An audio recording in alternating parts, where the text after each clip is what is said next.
Learn English through stories I12 PDF. Adapted and modified by Kulwant Singh Sandhu. Contents: The Secret Diary of Adrian Mole 13-3/4, 1981 by Sue Townsend. February 1st to 14th. Sunday, February 1st. 4th after Epiphany. There was a lot of shouting downstairs late last night.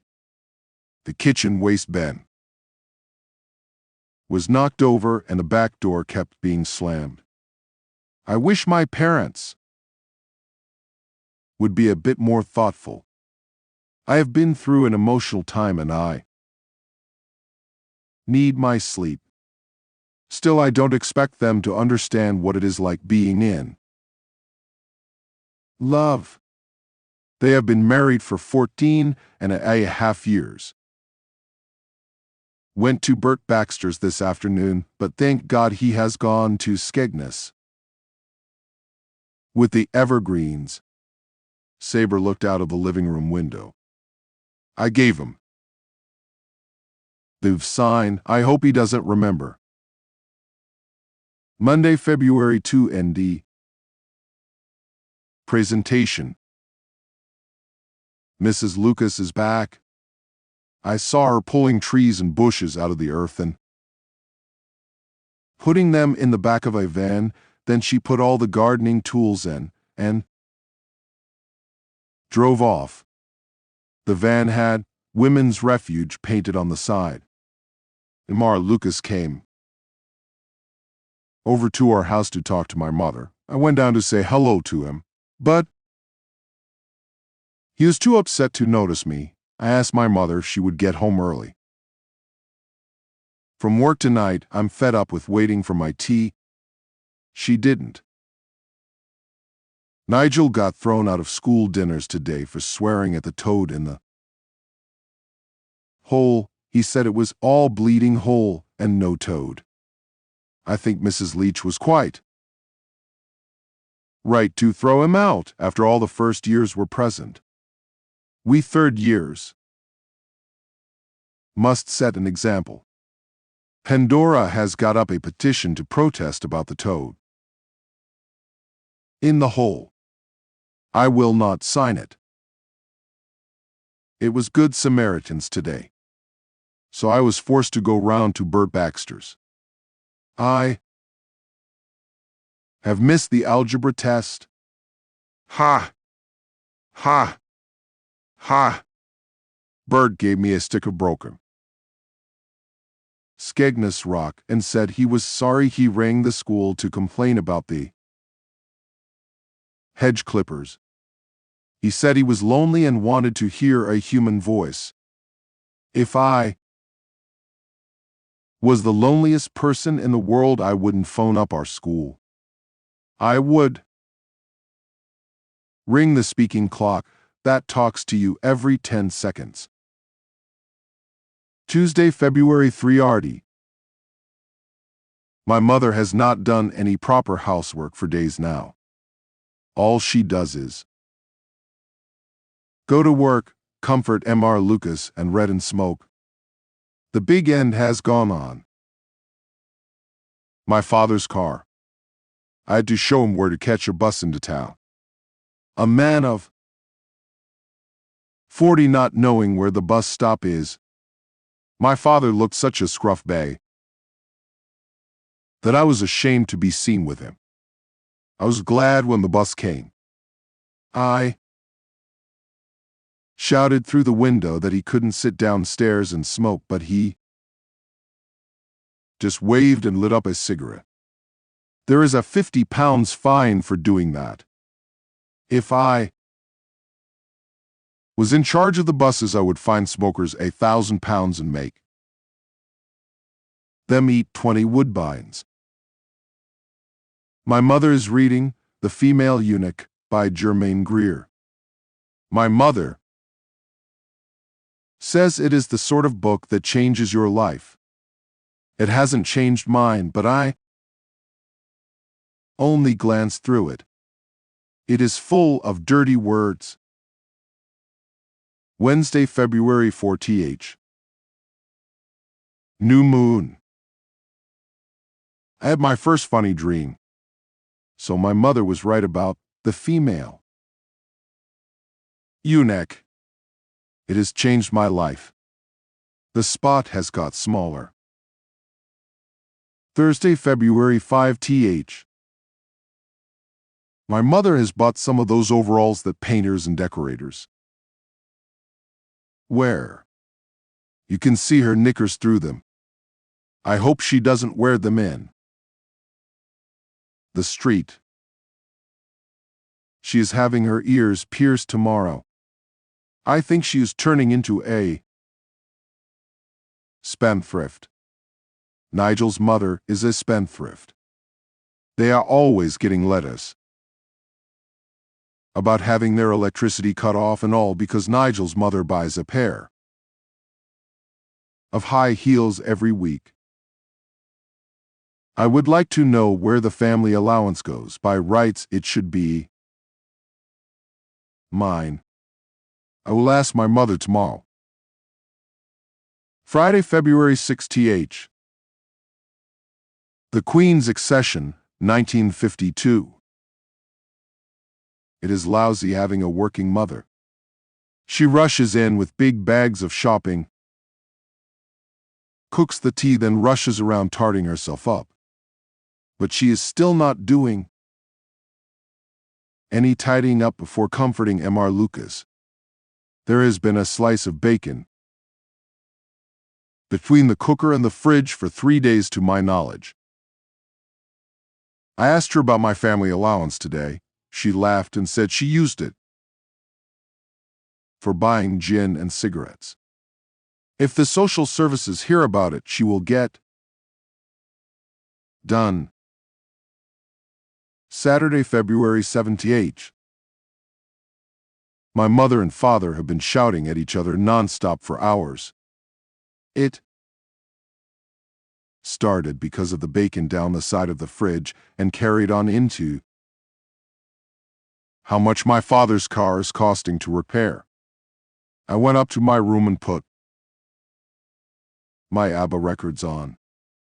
My father had the nerve to crash my door open and ask me to turn the volume down. I did. When he got downstairs, I turned it up again. Nobody cooked any dinner, so I went to the Chinese chip shop and bought a bag of chips and a sachet of soy sauce. I sat in the bus shelter and ate them. Then walked about feeling sad. Came home. Fed dog. Read a bit of female eunuch. Felt a bit funny. Went to sleep. Sunday, February 8th.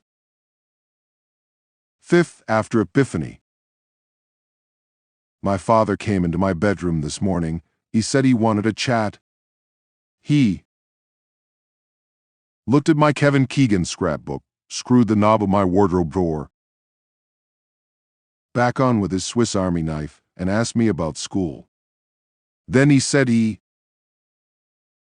was sorry about yesterday and the shouting. He said my mother and him are going through a bad patch. He asked me if I had anything to say. I said he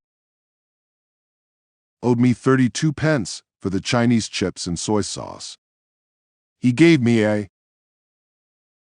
pound, so I made a profit of 68 pence. Monday, February 19th. There was a removal lorry outside Mr. Lucas's house this morning. Mrs. Lucas and some other women were carrying furniture from the house and stacking it on the pavement. Mr. Lucas was looking out from his bedroom window. He looked a bit frightened. Mrs. Lucas was laughing and pointing up to Mr. Lucas.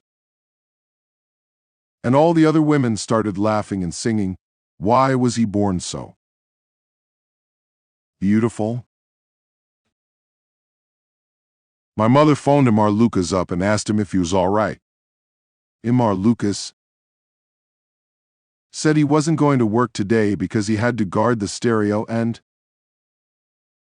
records from his wife. My father helped Mrs. Lucas put the gas stove in the removal van, then he and my mother walked to the bus stop together. I walked behind them because my mother was wearing long dangly earrings and my father's trouser turn-ups had come down. They started to quarrel about something, so I crossed over the road and went to school the long way round. Bert Baxter was okay today. He told me about the First World War. He said his life was saved by a Bible he always carried in his breast pocket. He showed me the Bible. It was printed in 1956. I think Bert is going a bit senile. Pandora, the memory of you is a constant torment. Tuesday, February 10 th. Imar Lucas is staying with us until he gets some new furniture. My father has gone to Matlock to try to sell electric storage heaters to a big hotel. Our gas boiler has packed in. It is freezing cold. Wednesday, February 11 th. First quarter. My father rang up from Matlock to say he has lost his Barclay card and can't get home tonight, so Imar Lucas and my mother were up all night trying to mend the boiler. I went down at 10 o'clock to see if I could help, but the kitchen door was jammed. Imar Lucas said he couldn't open it just at that moment because he was at a crucial stage with the boiler and my mother was helping him, and she had her hands full. Thursday, February 12 th. Lincoln's birthday. I found my mother dyeing her hair in the bathroom tonight. This has come as a complete shock to me. For 13 3/4 years I have thought I had a mother with red hair. Now I find out that it is really light brown. My mother asked me not to tell my father what a state their marriage must be in. I wonder if my father knows that she wears a padded bra. She doesn't hang them on the line to dry, but I have seen them shoved down the side of the airing cupboard. I wonder what other secrets my mother has got. Friday, February 13 th. It was an unlucky day for me, all right. Pandora doesn't sit next to me in geography anymore. Barry Kent does. He kept copying my work and blowing bubble gum in my ears. I told myself, but she is scared of Barry Kent as well, so she didn't say anything to him. Pandora looked luscious today. She was wearing a split skirt which showed her